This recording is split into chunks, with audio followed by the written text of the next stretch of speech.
हिंदू धर्म शास्त्रों के अनुसार अप्सरा देवलोक में रहने वाली अनुपम अति सुंदर अनेक कलाओं में दक्ष तेजस्वी और अलौकिक दिव्य स्त्री होती हैं।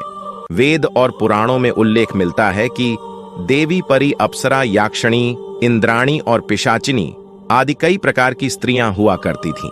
उनमें अप्सराओं को सबसे सुंदर और जादुई शक्ति से संपन्न माना जाता है। भारतीय पुराणों में यक्ष गंधर्व और अप्सराओं का जिक्र होता रहा है। वेद और पुराणों की गाथाओं में उर्वशी मेनका रंभा घटाची तिलोत्तमा कुंडा आदि नाम की अप्सराओं का जिक्र होता रहा है। सभी अवतारों की विचित्र कहानी है। माना जाता है कि यह अप्सराएं गंधर्व लोक में रहती हैं और देवलोक में नृत्य और संगीत के माध्यम से देवताओं का मनोरंजन करती है। तिलोत्तमा स्वर्ग की परम सुंदर अप्सरा थी।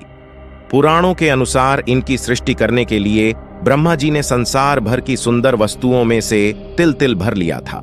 यह भी कहा जाता है कि ब्रह्मा के हवन कुंड से इनका जन्म हुआ था। मेनका स्वर्ग की सबसे सुंदर अप्सरा थी। महान तपस्वी आशी विश्वामित्र ने नए स्वर्ग के निर्माण के लिए तपस्या शुरू की तो उनके तप से देवराज इंद्र ने घबराकर उनकी तपस्या भंग करने के लिए मेनका को भेजा था।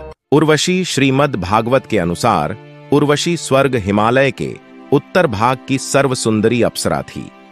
एक बार इंद्र की सभा में उर्वशी के नृत्य के समय राजा पूर्वचंद्र वंशियों के मूल पिता उनके प्रति आकर्षित हो गए थे, जिसके चलते उनकी ताल बिगड़ गई थी। इस अपराध के कारण इंद्र ने रुष्ट होकर दोनों को मृत्युलोक में रहने का श्राप दे दिया था।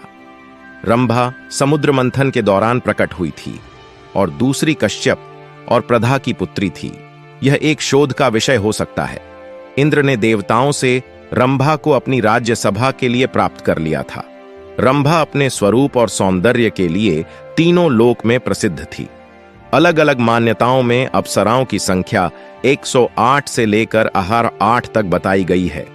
इन अप्सराओं को लेकर आपकी क्या राय है? हमें कमेंट में जरूर बताएं।